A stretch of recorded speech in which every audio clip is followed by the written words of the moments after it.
Well, hello and welcome back again to Rare Classic Cars. And Tony Lawler is back here with his '89 Lincoln Town Car because I bought another classic Ford that needs window repair. So, Yeah, you know, the one bad thing about these Fords, right? it is. As bad as I hate to say it, it is. But I guess if that's the worst that you can say about the classic vehicle, that's really not that bad. Right.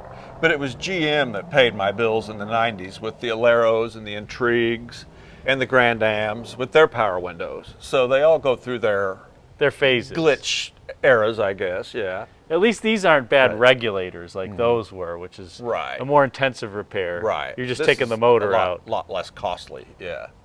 Since, pennies compared to $100. That's absolutely right. Yeah, but I drove my Lincoln up here. I want Adam to experience the ride and quietness of '89 Lincoln Town Car. So you're sure that this is going to be quieter here? I'm going to be just thrilled with the ride, huh? Yes, and you're going to experience the mini vent windows and with the fixed post too, Yes. mini vent. Yes. When did they do that? Because they always had the 80 was the first year. 80. Okay. And I'm going to do a video on a '79 Mark V. If you go to my channel, Tony's Car Care, you can see where I did a cutout of one of these doors and showed how this regulator works. It's so simple and yet so complicated. It's just mind-blowing how someone came up with this little glass that went down first and the big one to follow. So But it was introduced in the Lincoln in '72, and then Ford and Mercury offered it in the four doors, '73 through '77. For some reason, they didn't continue it in '78, the last big car. But the divider bar went down with it, with the minivan, and it was just problematic, separating from the glass and all that and everything. And within 1980, they came up with this and ran it through '89. it's perfect if you have a cigarette or something that you Yeah, wanna... no one smokes anymore that I really know, but it's just neat if you watch that video and see how ingenious yet simple that design was to make that work. And I'm going to do a cutout on a '79 Mark V soon, Oh, cool. so they can see how those older ones like that work too. So if you really want to So- see more technical details, how this works, how to repair windows on Ford products, how to install, Tony also sells, you can turn your classic Lincoln, Ford, Mercury into having remote keyless entry Yeah, too. updating it to remote keyless entry, in most cases plug and play. So You don't have to cut a single original wire. So Mr. Electronics here, imagine you get remote keyless entry on your '75 Mark IV or whatever it is. But believe it or not, I haven't done it on this one. Oh well, This car rarely gets driven. I don't even like driving it up here. but you did. Yes. So we'll take it for a ride. Yeah, we will. I want Adam to experience it, so we're going to take a little ride. It's not as nice looking as a GM car, but I'll get in it. Okay, Adam. Right, It gets a lot of looks and thumbs up. On the between Illinois and Michigan, it gets a lot of thumbs ups. I do. It's kind of the last of the historical styling cue. You know, the vinyl roof, the opera window. This is a signature series too. Yeah, this was the Signature Series. You know, they had the base, then the Signature Series, and then the Cartier was the best. But I don't really have a problem with this one. I did a walk around video on this one. You can see on my channel. Okay. Beautiful You know. condition. Even the Yeah. wire wheel covers are. Well, the funny thing about this, I got the original window sticker for this car. This car, actually, I bought in Detroit, Oh. in Livonia. Wow. But it showed up, it was at the Carlisle, Pennsylvania All Ford Nationals in the car corral, and I had just bought my black truck that Adam wants. I do. I might will it to him. I don't know. And I had just bought that black truck, and there was a guy on the phone getting money wired, so I just walked away. I knew there was no way that I was going to get this car at that time. And it shows up on eBay several years later. At that time, it had 40,000 miles on it. The guy was asking $10,500. And the story was, he told me he was the owner of the Lincoln dealer somewhere around Pittsburgh, PA. And this was his wife's car. And they were just done with it, and he was asking $10,500. It had 40,000 miles on it. Well, it shows up on eBay with 53,000 miles several years later. So I contact the guy, and I'm like, that car is identical option-wise and everything to the car I was going to buy at the Ford Nationals in Carlisle, Pennsylvania. And he said, I bought that car at the Carlisle Ford Nationals in Pennsylvania. I said, really? And I said, well, the guy was asking 10.5 for it. He said, you're right. I gave him 10. So now it's yours. yeah, I had bought this white one. Again, I just did a couple weeks ago, did a walk-around video of my mom and dad's. Mm-hmm. It's white with red appointments. It's basically the same car. And I bought that car in Pennsylvania, and I couldn't. Everybody likes that white interior, but it just wasn't me, and I was just going to hold on to it. My dad wanted it so bad. So I just kept looking, and I finally told Dad, I said, well, this car's up there, Detroit area. I said, why don't you guys take me up there, and if it's what the guy says it is, buy it for me, and you can have this one. So that's what we did. How awesome. Well, I'm glad I get to experience it, too. Yeah, and according to the window sticker, this car was ordered with the wire wheel covers, not the aluminum wire wheels that it has on it. Ah, okay.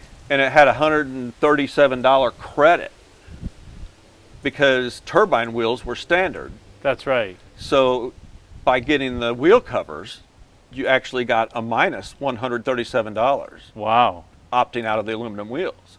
But it had these on it. So what I think is, being the owner, he said, hey, go take those aluminum wire wheels off that car and put them on my wife's.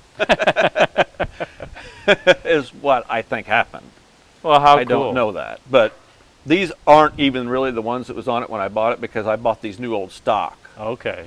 When Ford discontinued this wheel, I knew the gentleman worked for Lincoln Land down in Clearwater, Florida, bought out the company. He bought like 2 pallets of these wheels, and I wound up buying 3 sets from it. So you have spares in the case? I do have a couple sets left, yes. Wow. They're in my bedroom. Well, very cool. Well, let's go experience it and see yeah, how let's this go rides check and it out. drives. Check All it out right. and see what you think. Sounds good. See you in the car.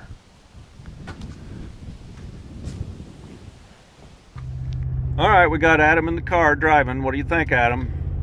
So, first impressions, I'm used to smooth rides from Fords and Lincolns, and this is definitely a smooth ride. You know, I would say it's interesting because it's not wallowy like the old Fords. It's a bit more tight, but it absorbs the bumps extremely well. You don't have any impact harshness going over these bumps at all. No.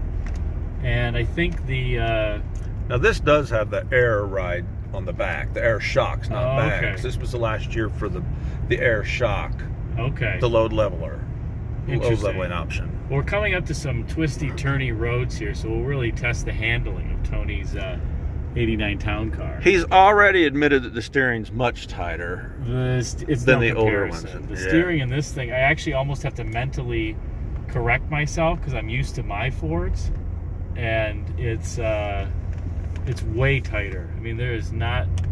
It's almost like it's a rack and pinion as opposed to a gear. It's actually quite impressive. Still has almost no road feel, but the ratio is way better.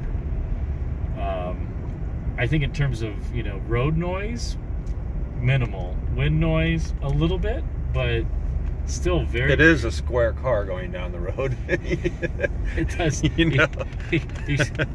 Look, it takes this corner really nicely. The only thing that still is a little clunky on these, Tony will like this. The transmission's a little clunky on these. All OD transmissions were like that. I know. Back then. They're designed almost to go into the higher gear very fast and overdrive very fast, and that's the one thing where if you kind of compare it to a similar GM of the era, unless it's a front-wheel drive GM where the transmissions are really clunky, worse than this. This actually shifts fine. It's just that overdrive, going in and out of overdrive and lockup is a little bit more discernible than some of the competitive transmissions. Yeah. But, I mean, the ride over, the various roadways is sublime. I mean, you took a road trip in it. Well, it doesn't have a sound in it. No. Not a rattle, squeak, crack, nothing. You No. just don't hear anything. Not It's at got all. what, 66,000 almost Yeah. on it. And you got good torque from the 5-liter. It's not quite the big block torque, but It gets out of its own way pretty good. It does, and I think the one thing that you definitely have on the big blocks is you still have good torque, but you get way better gas mileage. Yeah, Adam asked me what mileage I got up here, and you guys can call me a liar if you want, but this trip odometer here doesn't lie. I do it on the calculator too, and this told me that I averaged 26 miles to the gallon coming up here, and I checked it and it was dead on. Now, that was the first time coming up. Well, the first fill up, we stopped at, just to get something to drink and stretch our legs, so I went ahead and topped it off, and I checked it and it said 26 miles a gallon. Well, then we got in all kinds of road construction, on the way up to across 94, and I checked it again and it said I averaged 21.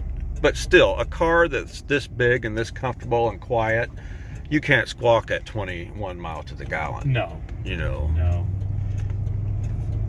And it does have, Tony loves when I point this out, it has the funky steering wheel that only the wheel itself tilts, but you do it with one finger or one. I like it. He likes it. So it rotates, but the column stays fixed, whereas the GMs and the Chryslers, the whole column would move up and down. But I think, put it this way, if I compare, I've driven Cadillac Fleetwood Bromes of the era too. Mm-hmm. This ride is better. I think so, yeah. And those cars are actually, I know they're pretty popular, but they're pretty rattly on the inside. Mm-hmm. This one is very tight, like you said, no rattles. The impact harshness is lower. I think the ride quality is better. The seat comfort is really good in this Signature Series. Mm-hmm. And the Cartier was even better as far as seat comfort. I will say that. So this is a pleasant, I could drive this thing all day long. Oh yeah, it doesn't wear you out at all. No. Try out your minivan window. Oh yeah, right. Oh man, look at that. Keep going. See there? Wow. Now I got a question for you, Tony. Do you bump it up and down twice? Like I do. I do. Once the minivan, before the minivan hits the stop, you I don't do that because the roller and the cam that's in there, like I say, if you go into my channel and hit videos and go down and watch the cutout door window regulator operation, you'll see how well that roller goes around the corner on that cam. There's not really any... Oh, I see. So it's not a harsh stop or something. Not on these. Now, the 70s town cars and town coupes were. They really made a clunk when the transition happened. But like, right now, it's just, you don't hear a thing. It's just, they did such a good job.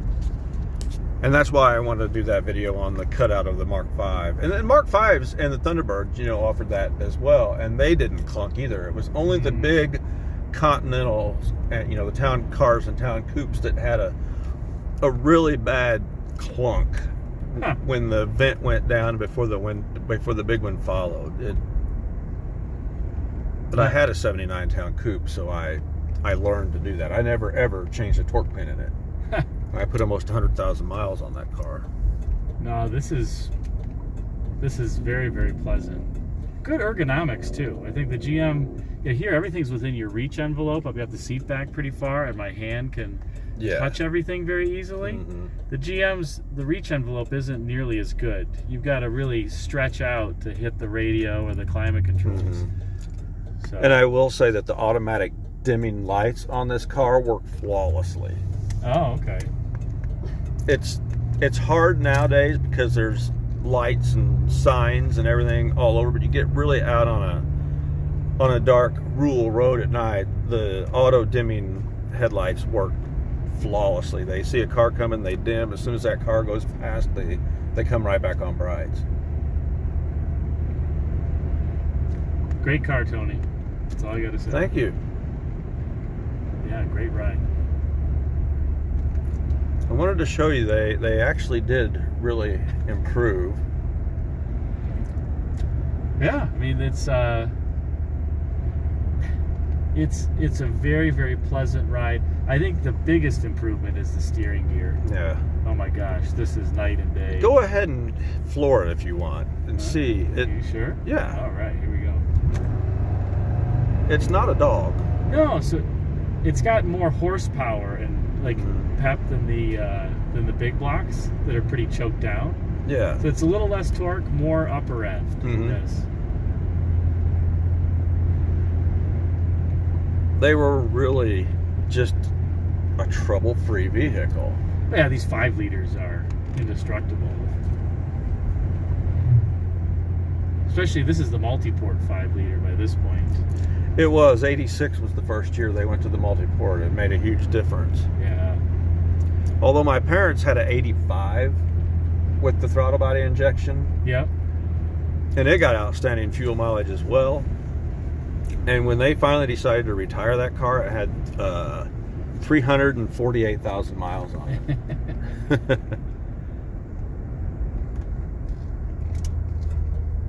We'll go, this is one last little excursion here. This is a pretty bad washboardy road. We'll see we'll see how the suspension soaks up all these bumps here.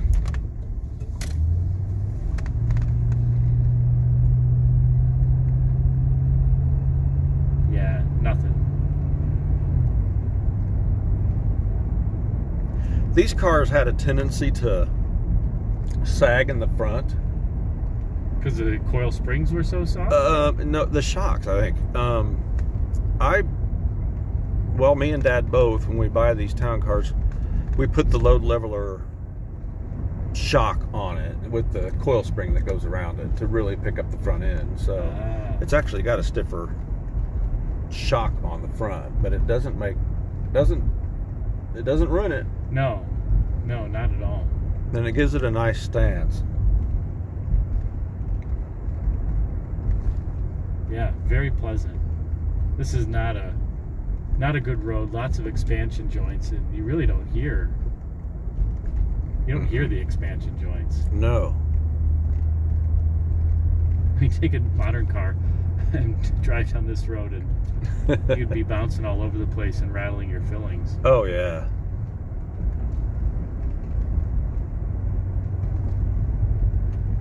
Awesome, Tony. Thanks for letting me drive it.